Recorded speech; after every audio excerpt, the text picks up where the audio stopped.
بینەرانی خۆشەویستی بەرنامەی کۆمەڵە و هەڵسوراوان و هاوڕێیانی هەڵسوراوی کۆمەڵە، ئەم کاتە و هەموو کاتێکی ژیانتان باش. جارێکی تر و لە ڕێگای یەکەمین بەرنامەی کۆمەڵە و هەڵسوراوان لە ساڵی 1400 هەتاوی هاتنی بەهار و ساڵی تازەتان لێ پیرۆزبایی یەکەم. هیوادارم ساڵی تازە، ساڵی هاتنەدی ئاوات و ئارەزووەکانتان کە یەکێک لەوانە ڕووخان و نەمانی ئەم دەسەڵاتە نگریسەیە بێتە دی. هەروەکو خۆتان ئاگادارن و لە ژیانی ڕۆژانەتاندا هەستان پێکردووە، ساڵی ڕابردوو ساڵێکی دوژوار بوو بۆ خەڵکی کرێکار و زەحمەتکێش لە ئێران و لە کوردستان. ساڵێکە دەسەڵاتدارانی حاکم بە بەڕێوەبردنی سیاسەتە دژی کرێکاریەکانیان هەم هێرشیان کردە سەر مەعیشەتی خەڵکو و هەم ئازادیەکانیان. بەڵام ساڵی ڕابردوو لە هەمان حاڵدا ساڵێک بوو کە تەنانەت خەباتی کرێکاران، لاوان، ژنان و توێژەکانی تری کۆمەلگا بۆ ساتێکیش نەوەستا و درێژەی هەبوو. سەرەڕای ئەم هەموو نەهامەتیەی کە کۆماری ئیسلامی بەسەر خەڵکی کرێکار و زەحمەتکێش لە ئێراندا دایسەپاند،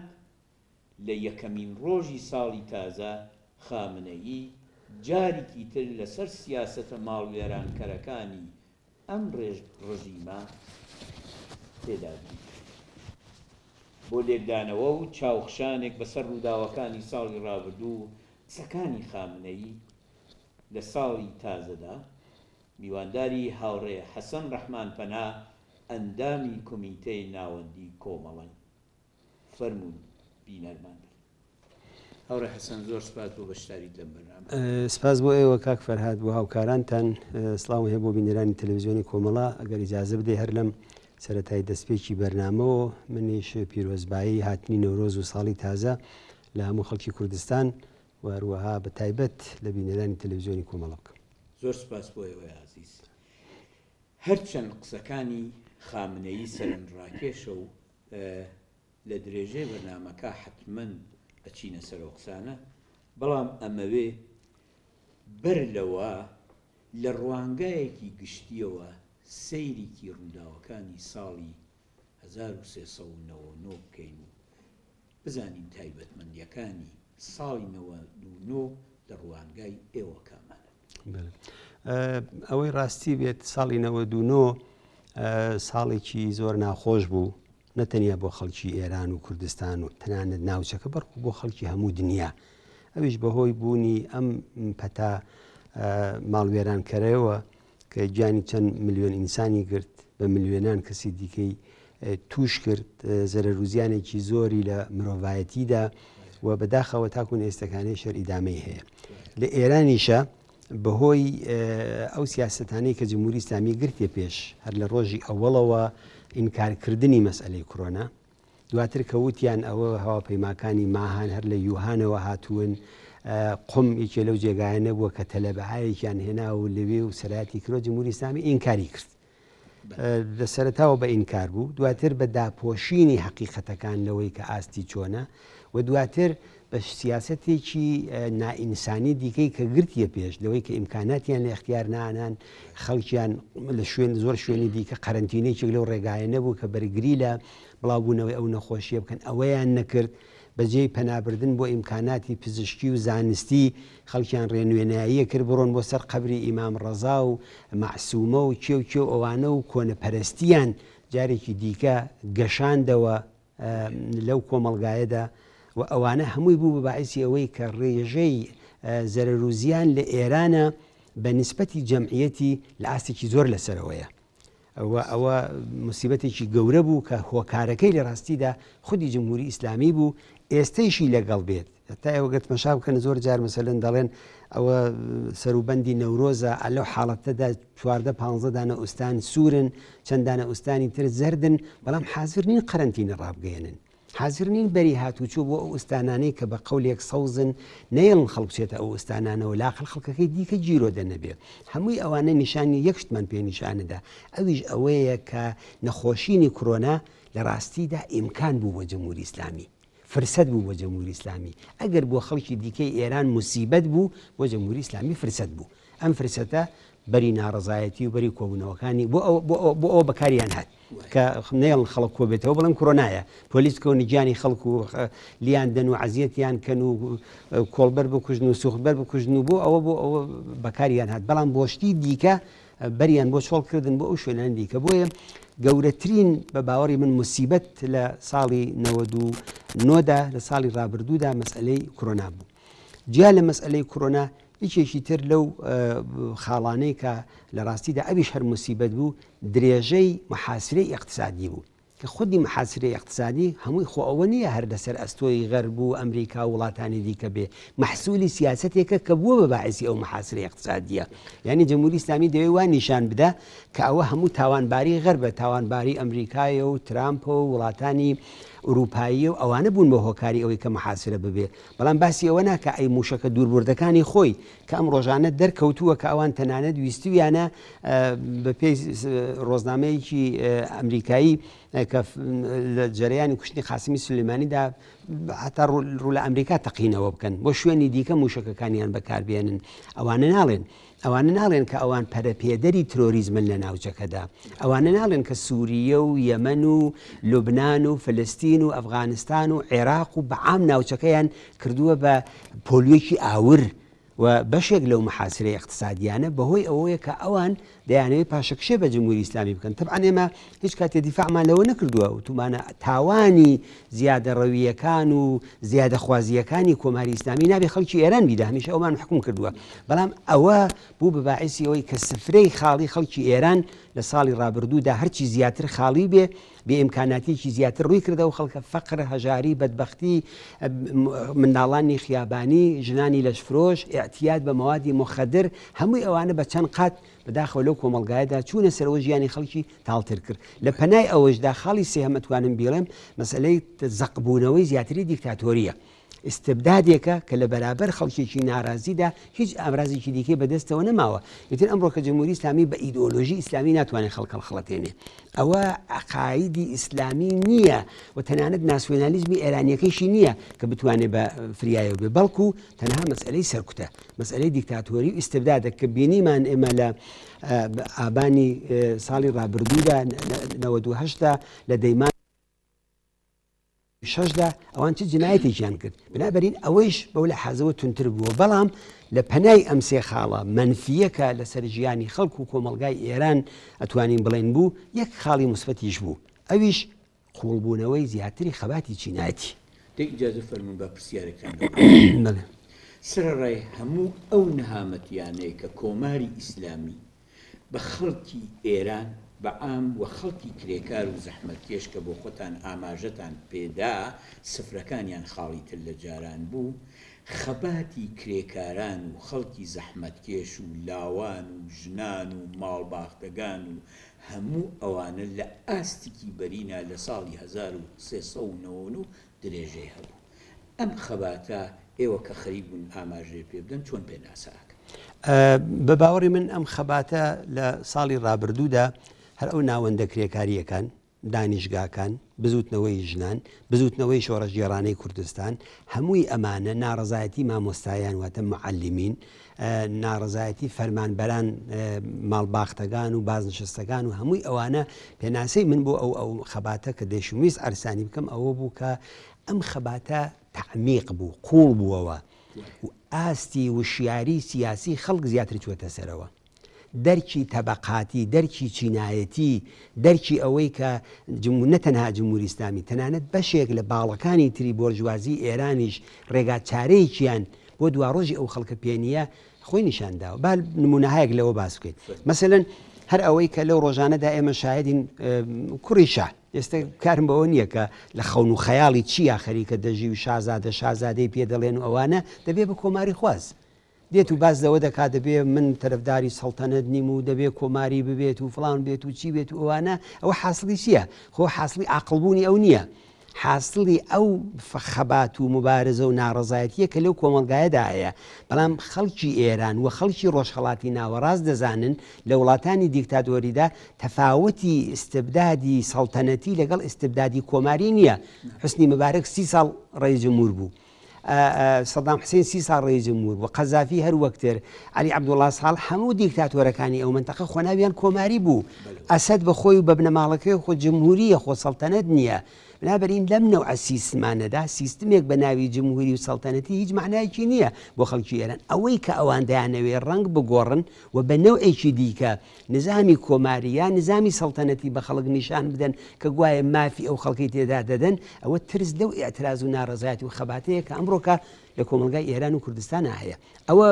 بێکێ لەو نمونانە بوو کە عەرزم کردن. خودی ئەو مبارزاتانەی ترکە سەرتاسەری بوونەوەی ئەو مبارزاتە. ئێوە چاو لێ بکەن مەسەلەن هەر ئەو ماوەیە بازنشستەکان و ماڵباختەکان لە دەیان شاری ئێرانە هاوزەمان بەیەکەوە دێنە سەحنەی مبارزەکە و بەر مەجلیسەگرن، بەر شارەداریەگرن، بەر فەرمانداری و ئوستانداری و ئەوە ئاستێک لە خۆڕێخستن دەگەیەنێ، ئاستێک لە ڕێبەری دەگەیەنێ، ئاستێک لە وشیاری سیاسی دەگەیەنێ. ئەوە تایبەتمەندیشی دریکەی ئەو مبارزەیە کە ئەمڕۆکە دروست بووە و مەسئلەیەکی دیکەش بە باوەڕی من ئەوەیە کەیتر ئەو شعارانەی کە جمهوری ئیسلامی دەیدا و ئەوەی تر بایەخی نەماوە، دوژمنەکەمان لە دەرەوەیە. وەختێ دەڵێن بە درۆ دەڵێن ئەمریکایە دوژمنمان هەر لێرەیە، ئەوانە نیشانی دەدا کە ئەو خەڵکە دۆست و دوژمنی خۆیانیان لە یەک کردوێتەوە. بۆ یەکانێ ئەو چەند تایبەتمەندیەی کە عەرزم کردی باوەڕی من دەکا بەوەی کە ئەو مبارزەیە کە دەڵێن تعمیقی پەیدا کردووە، قوڵ بووێتەوە بۆ ناو ناخی کۆمەڵگا، ئەوانە هەمووی نیشانەهایەکی مثبەتن بە نیسبەتی ساڵەکانی دیکە لە خەباتی کرێکار و زەحمەتکێش و خەڵکی ئێران و کوردستانە خۆی نیشاندا. یا مەسەلەن ئەوەی کە لە سیستان و بەلوچستانە دەکرێت، ئەوەی کە ئەو خەڵکەی تر ئەو ڕۆکە ئەوانیش وەک خەریکن سەنگەرێکی دیکە دەکەنەوە. ئەڵتە لێرەدا من دەبێ ئەو پەرانتزە بکەمەوە مەبەست لە جەرەیانێکی کۆنەپەرستی وەک جەیشول عەدڵ و جەرەیاناتی کۆنە پارێزی ئیسلامی نییە. ئەمانە خەتەرناکن، ئەمانە داعشی دوا ڕۆژن، ئەمانە ئیسلامی هایکی بنیادگەران، شەڕی ئەمانە شەڕی کۆنەپەرستانەیە دەستی پاکستانی تێدایە، دەستی گروپایکی وەکو تاڵبان و ئەلقاعیدە و ئەوانەی کە خۆیان بە نوعێک ئەگەر بە ڕقیبی جمهوری ئیسلامی بزانن لەباری ئاینی و مەسەبی ئەوانەی تێدایە. ئەوە نابەڵام مبارزەیە کە سوختبەری زەحمەتکێشی خەڵکی سیستان و بەلوچستان ئەمڕۆکە دەیکا و مانگرتنێک کە لەوێکرا دوای مانگرتنەکانی کوردستان لە چەند شاری ئەو ئوستانە خۆی نیشاندا، ئەوانە نیشانەی ئەوەیە کە ئەو دەرکی تێگەیشتووی و ئاگاهی سیاسی و چینایەتی و نەفرەت و بێزاری لە دیکتاتۆری خەریکە بە پانتایی ئێران بڵاو بێتەوە. بە باوەڕی من ئەوانە ئەو خاڵە مثبەتانە بوون کە لە یەک ساڵی ڕابردوودا بەو چەند نمونەی ئەتوانم بڵێم کە ئەوە نیشاندەری تەوازنێکە کە جمهوری ئیسلامی زیاتر تێدا زەرەری کردووە. بێزگەلەوە ئەگەر ئێوە خۆتان تەماشا بکەن مەسەلەن ئەرتەش تا ئێستا دەکوترا ئەرتەش بەرادەرێ ماس، ئەرتەش برای خەڵکە، ئەرتەش هێزی ملیە. فەرماندەی ئەرتەش هاتبووتی نەخێر ئێمە لە سەرکوتەکانی ساڵی 92 تا بەشداریمان کرد. ئەوە معنای چی بوو؟ معنای ترسە، معنای وحشەتە. خەڵکی ئێران ئێوە بزانن ئەرتەش لەگەڵ ئێوە نییە. ئەلبەتە ئێمە دەمانزانی بەشی پێشڕە و ئاگاهی ئەو کۆمەڵگا کۆمۆنیستەکان و تەبەقەی کاریگەر و خەڵکی ئازادی خواز دەیانزانی قەت ئەرتەش لەگەڵ ئێمە نەبووە و نایش بێ. بەڵام ئەوانەیەک لیبراڵەکان و کەسانی متەوەهم کە ئەرتەش کوڕی خەڵکە، ڕاستە کوڕی خەڵکی تێدایە، بەڵام سیستمەکە سیستمێکی سەرکوتگەرە. ئەوەش بۆ خۆی نیشانەیەک بوو لەوەی کە جمهوری ئیسلامی تەنیا ئامرازێکە بەدەستی و ماوە نە حەوزەی علمیەیە، نە مزگەوتەکانن، نە بەسیجە، بەڵکو هێزی سەرکوتە. ئەمڕۆکە جمهوری ئیسلامی بە عالەم ئاشکرا بە هێزی سەرکوتێکی ڕوت و قووت لە بەرابەر خەڵکێکی بێ چەکە ڕاوەستاوە کە ئەو خەڵکە خەریکن هەرچی زیاتر خۆیان ڕێکەخەن لە بەرابەری ئەو سەرکوتانەی کە جمهوری ئیسلامی کردی ساڵی ڕابردوو. بە باوەڕی من ئەوەیش یەکێ لە پێناسەکانیەتی. زۆر سپاس بۆ ئەوەی ئەو پێناسەکردنەی کە لە خەباتی کرێکاران و خەڵکی زەحمەتکێش لە ئێرانە کردتان. ئەلبەتە نمونەی زۆرتریش هەیە کە تەوانەوە بەدلیەوەی کە فرسەتی بەرنامەکەمە نەتانویست ئاماژێ پێ بدەن. پرسیاری دوایی من ئەوەیەکە دەور و نەقشی کۆمەڵە و حزبی کۆمۆنیستی ئێران لەم خەباتە گەرم و گۆڕا چۆن ئەبینن؟ ئایا هەڵسوڕاوانی کۆمەڵە باسی ئەگەر کوردستان سەڵەن لە مانگی بەهمەن بەمەوە کۆماری ئیسلامی دەستی کرد بە مەجموعەی پرۆپاگاندا بۆ ئەوەی کە ئێرادەی خەڵکی کوردستان تێک بشکێنێت مقاومەتەکەیان بەرێتە ژێر سوار ڕابطەیان لەگەڵ حسابی سیاسیە دابڕێت بەڵام وەڵامی خۆی وەرگرتەوە. ئایا ئەم دەور و نەخشەی کە کۆمەڵە و حیزبی کۆمونیستی ئێران و ئەندیان پەیوەندی بەو خەباتەوە بوو کە لە ئاستی ئێران و کوردستانە لە جەریانە بوو؟ حیزبێکی سیاسی کە ڕیشەی لە ناو کۆمەڵگادا بێت، ئەم لایەنە سیاسیە لە ڕووداوەکانی ئەو کۆمەڵگایە هێز وەرەگرێ هێزیشی پێبەخشێ. ینی ئەمە ڕابطەیەکی دووتەرەفەیە. وەگەر محفلێک نەبی، جەریانێکی چکۆلەی دابڕاو لەو خەڵکە نەبی، جەریانێک نەبی لە حاشیەی ڕووداوەکان بیت و قسەی زلزل بکە، جەریانە بێت تەسیری بێ کە من مەبەستم زۆرتر کۆمەڵەیە لێرە. ئەم جەریانە لە سەحنەی سیاسی ڕووداوەکانی کوردستانە تەسیری بۆ تەسیری هەیە. من ناگەڕێمەوە بۆ ڕابردوو سێ چوار دانە مانگرتن کە یەکەم مانگرتن کە بوو بە سنەت لە ناو جنبشی کوردستانە عەلا ڕەغمی مخالفەتێکە لایەنهایەکی تری لە جنبشی کوردستانیشە حزوریان هەیە و جەریاناتی ناسیۆنالیستی و ئەوە مخالفەتیان کرد، کۆمەڵە بەتەنیا کردی. ئەوە ماوە لە تاریخا سەبت بوو. دواتر بە هاوکاری جەریاناتی چەپ و لایەنەکانی دیکەیش و هەمووی ئەوانە دوو دانە مانگرتنی تریش لە کوردستانە کراوە و نەخشی کۆمەڵیش لەوانەدا دژمنەکانی ئێمەش ئەترافی پێکەن، چ بگا بە دۆست و بە مخالف و ئەو جۆرەشتانە کە بینە سەر نمونەی نزیکتری. من دەڵێم هەر لەم دووسێ مانگەدا کۆمەڵێک ڕوودا و لە کوردستانە ڕوویاندا. مەسەلەن ئەو کارانەی کە بۆ ڕۆژی کۆمەڵەکرا لە شارەکانی لە سنە، لە سەقز، لە مەریوان، لە بانە، لە کامیاران، لە شوێنی تر لە ئەوانی کە بەشێکی بەرچاویمان ئێمە لە ڕاگەیاندنەکانی خۆمان وێن کرد. ئەمانە نیشانی ئەدا کە ئەم جەرەیانە جەرەیانێکی زیندووە، جەرەیانێکی تەئسیرگوزار و جێپێ دیارە لە بزوتنەوەی خەڵکی کوردستانە و ئەو هێزەی کە وتمان ئەو جامعە ئەگەر بەرەو چەپ ڕۆیشتووە کە لە تەقویەتی ئەم هێزەدا زیاتر لە کوردستانە خۆی نیشانەدات و لە بێهیوایی بە بەرنامە و فکریەتی جەرەیاناتێکی دیکەدا کە هەر ڕۆژێ خەڵک بەلەو لایەک ئەبەن و خەڵکیان لێ ئەبێتەوە، ئەوە بۆ خۆیشە لە نمونونەکانیەتی. هەشتی مارسەکان، هەشتی مارس ئێوە بۆ خۆتان ئاگدارن، خەبەرەکانتان بڵاو کردوێتەوە، جێ لە تەلەڤیزیۆنەوە، چێ لە بەرنامەی کۆمەڵە سوورانەوە، چێ لە کاریگەرنویز و کۆڵبەرنویز و لە هەمووی ئەوانەتان بڵاو کردوێتەوە. یەکێتر لەو شانۆ پڕ لە شکۆیانە بوون کە لە ماوەی ئەم یەک دوو هەفتەی هەشتی مارسە لە شوێنە جۆرا و جۆرەکان نیشاندرا. عەلا ڕەغمی ئەوەی کە یەکشت مهمە بە بۆنەی ئەم دوو بۆنەیەوە کۆمەلگای کوردستان میلیتاریستە بوو. هێزی نظامیان ڕژان بۆ شەقامەکانە لە دوو نەفەر بەرەولاو یەخەی خەڵکیان ئەگەر لە سنە، لە مەریوان، لە سەقز، لە بانە، لە شوێنەکانی دیکە بۆ بەیەکەوە وێستاون، داوای ناسنامەیان لێکردن. ئالەو شەرایەتانەیە ئەو مبارزاتانە بەڕێوە چوو. عەلا ڕەغمی مەسەلەن کەسانێک کە لە دوورۆ دەست ئەگرن بە ئاورەوە، ئەوە ئەبوو لەسەر شەقام بووایە و ئەبوو چی بوایەت و ئەوانە ئەو نەوع مبارزەیە کە لە هەر جێگایەکە فعالێکی سیاسی بۆی دەکرێت و خۆی پێینەکان نیشانی تعلقیان بەو فکرە و بەو ڕێوبازە و بەو خەتایە. ئەوە نمونەی سێهەمی نەورۆزی ئەم ساڵەکەیە. عەلا ڕەغمی کۆڕۆنا، عەلا ڕەغمی ئەو فشارێک کە جمهوری ئیسلامی بوو، نەورۆزێکی بە تەواو مەعنا سیاسی بوو. نەورۆز جەژنە، شاییە، خۆشیە، هەڵپەرکێیە، بەڵام چونکە جمهوری ئیسلامی ڕقی لە شایی و هەڵپەرکێ و خۆشی و ڕەشبەڵەک و دەستگرتنی کوڕ و کچ بەیەکەوەیە، تۆ بەشای ئاوری نەورۆزەکانی ئەم ساڵەکە بکە، بەشی هەرە زۆری کوڕ و کچ بەیەکەوە بە تێکەڵی هەڵەپەڕن. ئەمە لە داخی جمهوری ئیسلامی بوو.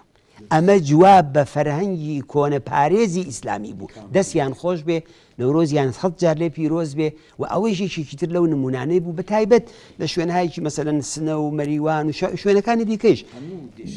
شار و دیاتەکانی کوردستان ئەمانەیان کرد و ئەمەش حرەکەتێکی سێوم بوو کە نیشانیدا کە ئەم کۆمەلگایە کە خۆڵەمێشێکی کراوە بەسەر ئاورێکی بەهێز. ئەمن دڵنیام لە چکۆلەترین ئاڵوگۆڕێکا کە جمهوری ئیسلامی لە تاران و تەورێز و شوێنەکانی دیکە لەقی تێبکەوێت لە پایەکانی ئیستبداد لە کوردستانە لە عەرزی مانگێکە هێزەکانی جمهوری ئیسلامی یا دەستنەوە پادگانەکانی یان یا ئەبێ کوردستان بەجێبێڵن. ئەوە منتەقی مبارزەی سیاسی لە کوردستانە. بۆ یەکانێ هەمووی ئەوانە ئەوەمان پێدەڵێت کە جەرەیانی ئێمە بە عنوانی کۆمەڵە لەم ڕووداوانەدا تەئسیرگوزار بووە، نەقشی بووە، خەڵک گوێ لە قسەکانی ئەگرێ، گوێ لە پەیامەکانمانەگرێ، گوێ لەو فەراخان و بانکێشت و بانگەوازانە دەگرێت کە کۆمەڵە کردوێتی وە. ئەوەش لە چیوە سەرچاواگرێ؟ لەوە سەرچاواگرێ کە کۆمەڵە جەریانێکی مەسئولە،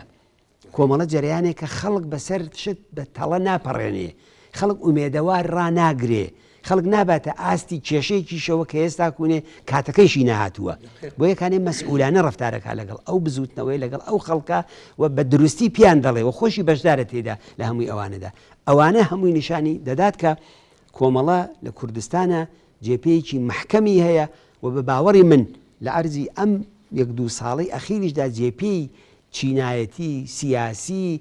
سۆسیالیستی و تەبەقاتی کۆمەڵە لەناو جۆمشی کوردستانە زیاتر پەرەیسەند و قەویتر حەزەکەم یەکش کاتێک کە ئێوە باسی کۆمەڵە ئەکەن دیارە مەبەستان تەشکیلاتی کۆمەڵەیە بە هاوڕێیانی هەرسوواوی ناوەوە بزوتنەوە ڕادیکاڵەکان بەڵێ مەزور لە تەشکیلاتی هەردوو بەشێمە تەشکیلاتێکی چەند بەشی تەشکیلات ڕاستە تەقسیمکارێک لە ناو خۆمانە هەیە ئەمە بەشی تەشکیلاتی علەنیە ئەوە بەشی ڕاگەیاندنە ئەوە بەشی دەرەوەمانە ئەوە بەشی تەشکیلاتی ناومانە بەڵام بە هەمووی ئەمانە و تەشکیلاتی کۆمەڵەیە لەژێر سەیتەرەی ڕەهبەریکی دیاریکراوە خەریکە کاروبارەکانی خۆیەکە ئێستا زۆرتر باز لە ناوە و لە ناو کۆمەلگای کوردستان و لەو خەباتە چینایەتیە چڕوپڕەیە کە ئێستا ئەمڕۆکە ڕۆژ بە ڕۆژ زیاتر بە باوەڕی من بەرەو گەشەکردن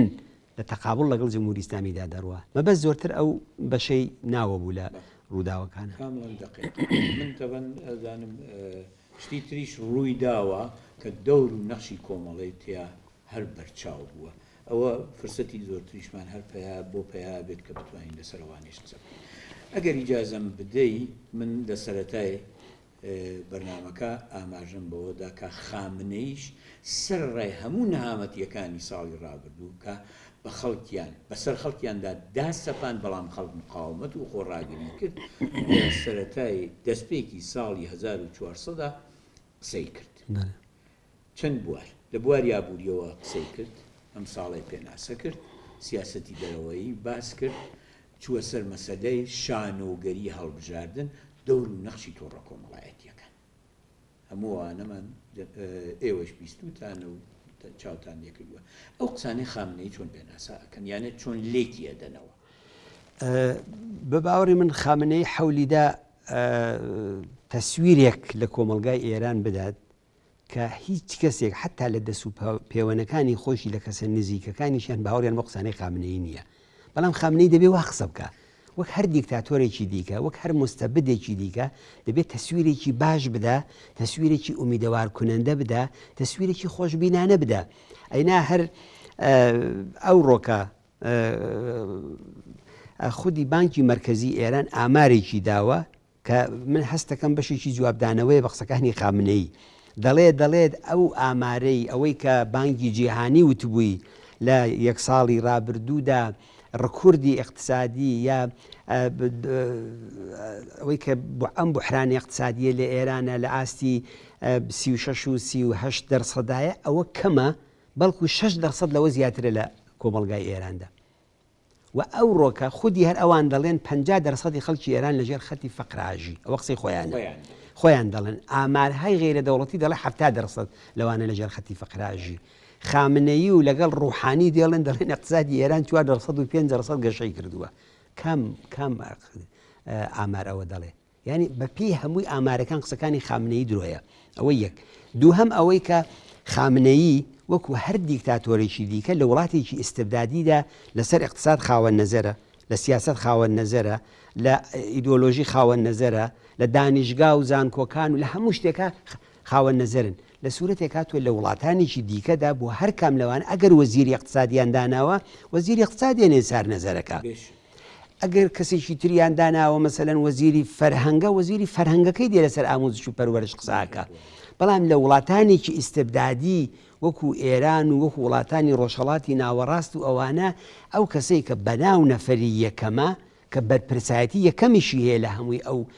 کارەساتانی کە بەسەر ئەو کۆمەڵگایەدا دێ بۆ ئەوەی شانی خۆی لەژێر ئەو ڕووداوانە خاڵی بکات دێنێ ئاماری درۆدا بەڵام لە دنیای ئەمڕۆکەدا دنیای بەجیهانی بووندا ئەوانە ناشاردرێتەوە خامنەیی کۆڵک درۆ دەرەسەی هەڵڕشت کە هیچ کامێکی خەڵکی ئێران خۆیان دەزانن کە سفرەیان خاڵی ترە دەڵێ ئەو ساڵەکەمان ناوە ساڵی گەشەی ئابوووریەکی زیاتر لە ساڵی ڕابردوو کام گەشەی ئابووری پوکانەوەیکی زیاتر ساڵی داهاتوو لە اقتصادی ئێرانە پێشبینی دەکرێت بە دلیل هەر ئەو سیاسەتانەی کە ئەوان لە ڕەچاویان کردووە و گرتویانەتە پێشەوە مزافەن ئەوەی کە لە نەزەری منەوە مەسئولیەتی جیالەوەی کە تەواوی ئەمانە لە ئەستۆی شخصی خامنەیە لە ئەستۆی سوپای پاسدارانە بەڵام سخنڕانیەکەی خامنەی بۆ دوو خاڵ تەنزیم کرابوو ئەم قسانەی دیکەی ئەمانەی دیکەی لە واقعدا مقدمە بوو بۆ ئەو دوو خاڵە یەک بۆ ئەوەی کە جمهوری ئیسلامی لە تۆڕە کۆمەڵایەتیەکان لە دنیای مجازی لەو شەڕی کە خامنەی بۆ خۆشی پیدەڵی شەڕی دنیای سابری لەوە وحشەتی کردووە ئیتر ئەمڕۆکە خەڵک بە پێی ئەو معلوماتی کە هەیەە هەرچی زیاتر ئاید دەبێ بە ئەمریکی خصوصی دەچێتەوە گۆشەی ماڵەکان تازە دووە ئەوە واعزێک و مەلایەک و ئاخوندێک و کۆنەپەرستێک نییە کە بتوانێت تەرویج بۆ خەڵک بکە بەشێکی خەڵک شتەکانیان لە تۆڕە کۆمەڵایەتیەکان وەرەگرن لە زانست و معلومات و ئەوانە وەرەگرن وەختێکە هەموو کەس دەڵێ کۆڕۆنا زەرەر و زیانەکەی ئەوەی و دەبێ وا بکەیت و واکسێن هاتووە و خامنەی بە عیوانی نەفەری ئەوەڵی ئەو جامعەیە دێت و دەڵێ ئەوە دانە واکسێن چونکەچێتی ئەوانە ئەمریکای من قەدەغەم کرد معنای ئەوەیە کە فتوا دەدا بۆ کوشتنی ئەو خەڵکە ئەو خەڵکاتوان بە خامنەی بڵن بنیادەمێکە کە لیاقەتی ئەوەی هەیە لە سەدری ئەو حتا ئەو نیزامە جنایەتکارێشدا بێ بۆ یەکانی یەکێک لەو خاڵە گرنگانەی کە بە باوەڕی من هەدەفی خامنەیی بوو حملەکردن بە تۆڕە کۆمەڵایەتیەکان و ئەوەی لە ساڵی داهاتوودا فشار بۆ سەر تۆڕە کۆمەڵایەتیەکان زیاترە بێ محدودیت زیاترە بێ کنترۆل زیاترە بێ بەڵام ئایا موفقە بن تەسەورم ئەوە نییە کە بتوانم چون دین دەرەقەت تەکنۆلۆژیا نایێت مەزهەب لەگەڵ علم لەو شەڕەدا دۆڕانی بەتایبەت لە دەورەی کۆڕۆنادا لە هەموو کاتێک زیاتر بێزگەلەوە ئیمکاناتی جمهوری ئیسلامیش لەوە محدودترە خاڵی دووهەمیان بە باوەڕی من تەبلیغ بوو بۆ ئینتخابات خامنەیی مەسئولیەتی خۆی بەوەی کە دەڵێ دانەیە کادوتی تەدارکات چیم دانەیە کادوتی کارەکان نیان هێشتۆ من بیکەم هات ئەو قسانی خاتمی کەوتی من تەدارکات چیم ڕووی لە خامنەی بوو ئەحمەدی نژاد کادوتی نیان هێشت فڵان بکەین و چی بکەین و برادەرانی قاچاق چیمان و ئەوانە مەزوری لە سوپای پاسداران بوو سوپای پاسداران لەژێر سەیتەرەی خامنەیە و خامنەیش بە معنایەک لەژێر سەیتەرەی سوپای پاسدارانایە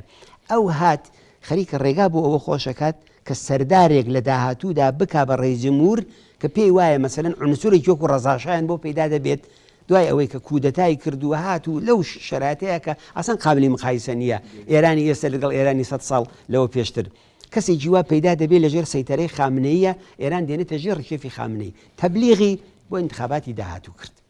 و هەر لە ئێستەوە خەڵکی ئێران و خەڵکی کوردستان دەبێت ئەو خەونەی خامنەی پوچەڵ بکەنەوە ئایا ئەو تەبلیغی کە خامنەی کردی بۆ بۆ ئەو شانۆگەریەی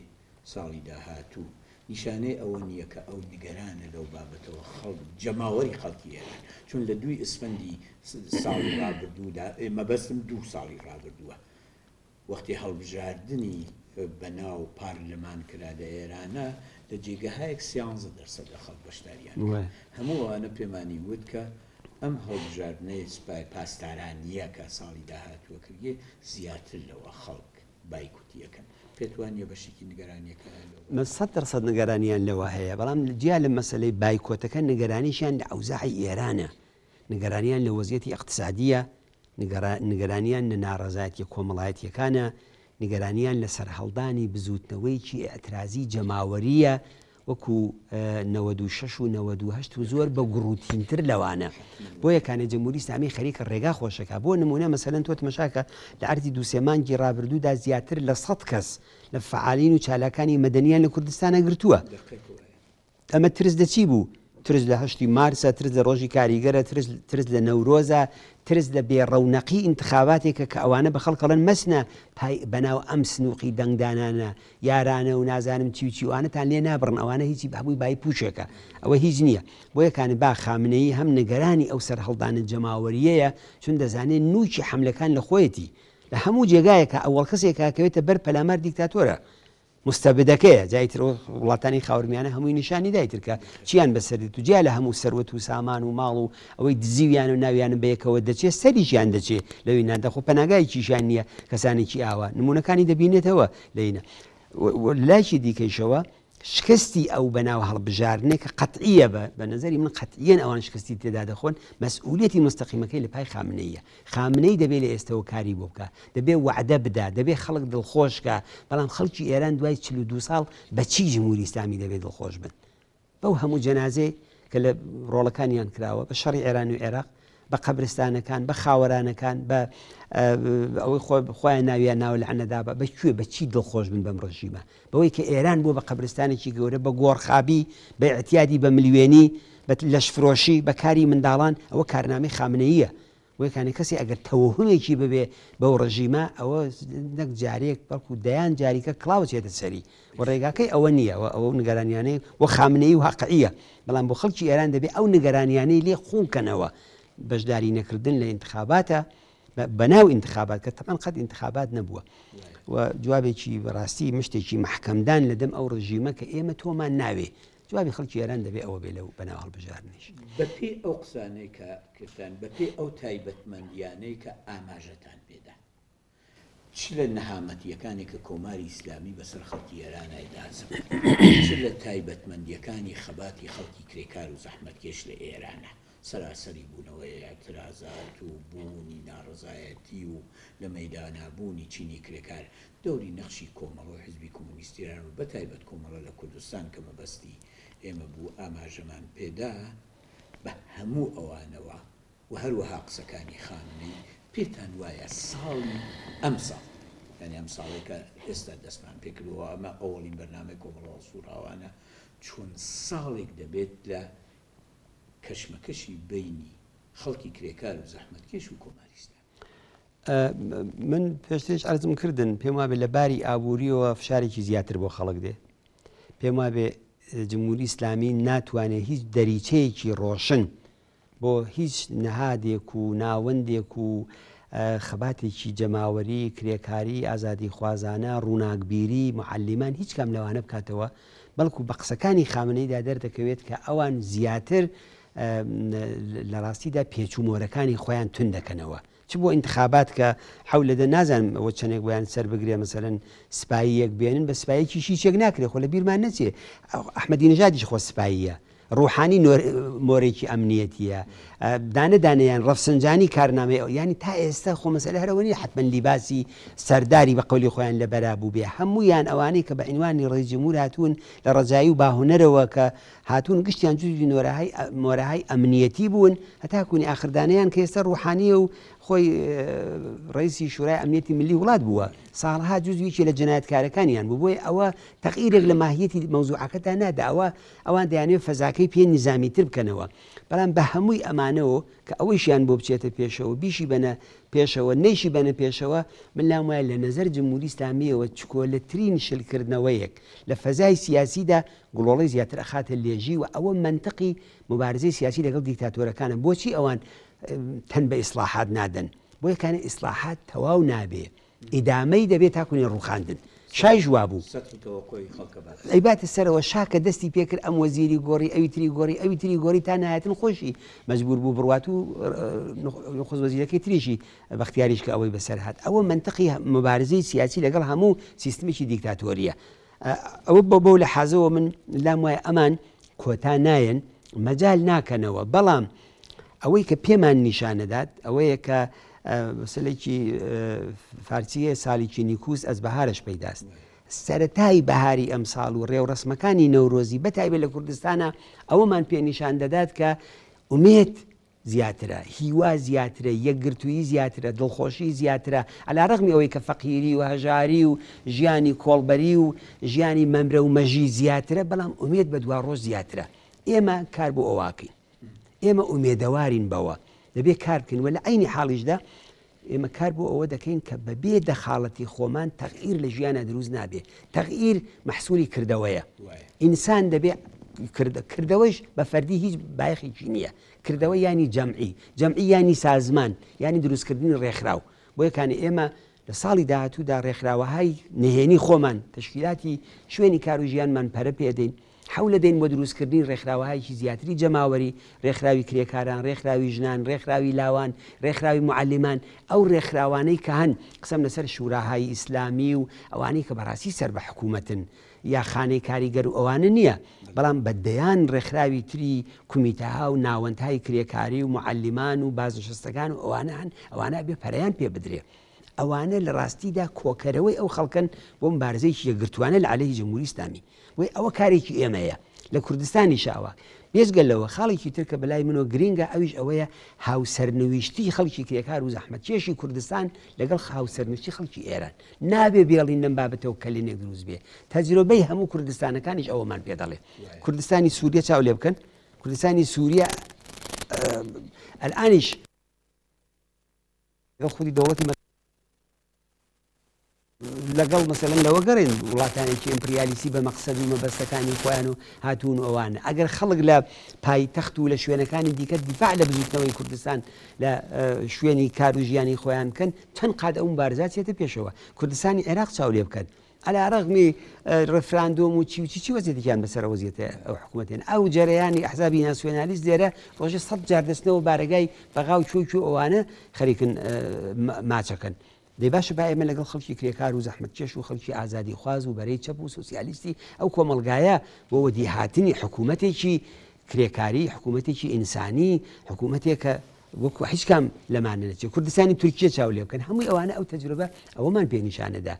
بۆیە هاتنەوە بۆ ناو مەحدودەیەکی جۆغرافی چکۆلە ینی خەفەکردنی خۆمان ئەمە ڕێگان نییەوە ئێمە پێمان وایە دەبێت ئەوە هیچێتر لەو خاڵانەیە کە دەبێت ئێمە لە بەرچاومان بێ دەبێت کاری بۆ بکەین و ئێمە بۆ خۆمان کاری بۆ بکەین خاڵێکی تر بۆ ئێمە ئەوەیە کە دەبێت دووچاری ئەو تەوهماتانە نەبین کە جەرەیاناتی دیکە و ئەحزابی دیکەی لیبراڵ و ناسیۆنالیست و لە کوردستانە 4 ساڵ خەڵکیان گرێدا بە ترامپەوە لێ دەدا ئەمڕۆکەنا بەیانی دوو بەیانی ناسێ بەیانی خەڵکیان لە ئینتزارە ڕاگرت یان نەخێرەوە ئێستەکانی بایدێن هاتووە ئەوە 2 مانگ 3 مانگ گوزەرا بە خۆشیەوە بایدێن نەرمشی نیشان نەدا نیسبەت بە جمهوری ئیسلامی و بایدێن ئەکە ئەو تەوهماتەیە ئەوە سەمە دەبێت ئەم خەڵکە لەسەر پێی خۆیان ڕاوەسن دەبێ خەڵک متەوەجێ ئەوە ببن و ئاموزش بدرێن بەوەی کە بەهێزی خۆیان ڕزگاریانە بێ ئەوەی کە ئێمە بارها وتومانە ڕزگاری خەڵکی کرێکار و زەحمەتکێش بەدەستی خۆیانە ئەگەر ئەمریکا بێ ڕزگارت بکە بۆ خۆی ڕزگارەکە ئەتکا بە ئەبزاری سیاسەتەکانی خۆی بۆ خۆت ڕزگار ناکە ئەوە عێراق ئەوە سووریا ئەوە هەر جێگایکی دیکە کە تمەشایەکەی بۆ یەکانی ئەوەش ئەو ئەزمونش ئەوەمان پێ دەڵێ کە مبارزەکردن لەگەڵ ئەو نەوعە تەوهم و خۆش باوەڕی و ڕۆژێک ئیسلاح تەڵەبان ڕۆژێک ئەوە مثلەن هەر لە ئێستەوە دەبێ لە جنبشی کوردستان ئێمە وریابین جەرەیاناتێک لە کوردستانە هەن تحتی عنوانی ئەوە شوراکانیش انتخابات دەکرێت و ئەوانە نوێنەری خەڵکن تەبلیغ بۆ سەرۆک کۆماریەکەن لە ئێستەوە دەبێ بڵێن ئەوە ژەهرە دەبێت لە بەرابەریدا ڕابوەستین بڵێ نە سەرۆک کۆماری نە پارلەمان نە شوراکان ئەمانە هەمویان سەروبنی کڵاشێکن بە ناوی جمهوری ئیسلامی ئەو کەسانیش کە لە کوردستانە تحتی عنوانی ئەوەی کە دێن و لە ئێستەوە خۆیان کاندید بەناو کاندید دەکەن خزمەتەکەین بە خەڵکی شارەکانمان من هەر ئێستا دینە دەستی پێکرد لە بڕێجێکە ئەوانە بینم کاکە تۆ خزمەت بە مەهابات و سەردەشت و بۆ کانووسنە ناکەی تۆ خزمەت بە گیرفانی خۆتەکەی دەوری پێشوش نیشانیدا هەموو ئەوانە بەدەست گەشتیان بە کەسی پیاوخراپن جا بۆ یەکانێ دەبێت لە ئێستەوە هیچ نەوعە تەوهمێکیش نسبەت بەوانە نەبێ ئەمانە هەمووی ئەرکی تێکۆشەرانی کۆمەڵەیە دەبێت کاری بۆ بکەن دەبێت چالاک بن بۆی دەبێت هەروەکو جاران هەوێنی یەکگرتوویی خەڵکی ئازادی خواز و کرێکار و زەحمەتکێش بن لە ناو کۆمەلگای کوردستانە و هەروەها پەیوەندی لەگەڵ باقی شوێنەکانی دیکە ئەو نەهادوو تەشەکلانیش کە هەرە و بەینانە مەسەلەن تۆ لە بەر مەجلیسا چەندین تەرجەمع بووە لە سنە و لە شارەکان دیکە کوردستانیش خەڵکی ئەویان کردووە ئەوە ڕەمزی بەرەو پێشچوون و ڕەمزی موفەقیەت و بە سەرنجام گەیاندنی ئەو جنبشەیە بۆ لە گۆڕنانی جمهوری ئیسلامی زۆر سپاس بۆ وەڵامەکەتان من پرسیارێکم نەماوە ئایا پێتان وایە شتێک هەیە کە بۆ خۆتان ئاماژەیە پێ بدەن گرنگ بێت منیش ئەرزێکم نییە وەرکو خۆتان وتان ئەم بەحسانە بەستا ئەم هەویرە ئەو زۆر هەڵەگرێ لە چەندانە پرسیار و لە ماوەکی ئاوا کورتە هەمووی ئەوانە جواب نادرێتەوە یا ئاماژە بە هەموو کلێن خوشبنەکانی ناکرێت بۆ ئەو بەشەی ئێستا منی سپاسدانەکەم زۆر سپاس بۆەوە ئێمە شیوادارین بتوانین لە بەرنامەی کۆمەڵەوە هەڵسوڵاوانەوە پرسیار دروست بکەین بۆ ئەوەی کە ئێستا کە بەرەو بەناو ئەو هەڵبژاردننی شۆراکان و ڕیاسە جمهوری و هەموو ئەوانە دەڕۆین بتوانین پرسیارەکانمان دروست بکەین و لە ئێوەی بەڕێز و باقی هاوڕێیانی تر داوت بکەین کە بێنە بەرنامەی کۆمەڵەوە هەڵسوڵاوان و جواب بە پرسیارەکانمان بدەنەوە. بینەرانی ئازیز و خۆشەویست بەم جۆرە هاتینە کۆتایی بەرنامەی ئەم هەفتەی کۆمەڵەوە هەڵسوڵاوان بە میوانداری هاوڕێ حەسەنی ڕەحمان پەنا ئەندامی کۆمیتەی ناوەندی کۆمەڵە کە وەڵامی داوە بە پرسیارەکانمان. جارێکی تر هیوادارم ساڵی 1400 ساڵێک بێ پڕ لە خۆشی پڕ لە هومێت بۆ وەدی هاتنی ئاوات و ئارەزوەکانی ئێوە بینەرانی خۆشەویستی ئەم بەرنامە و هەروەها خەڵکی کرێکار و زەحمەتکێش لە کوردستان و لە ئێران و جەماوەری خەڵکی ئێران و کوردستان هەر بژین تا بەرنامەیەکی تر ڕۆژ و ڕۆژگارتان خۆش.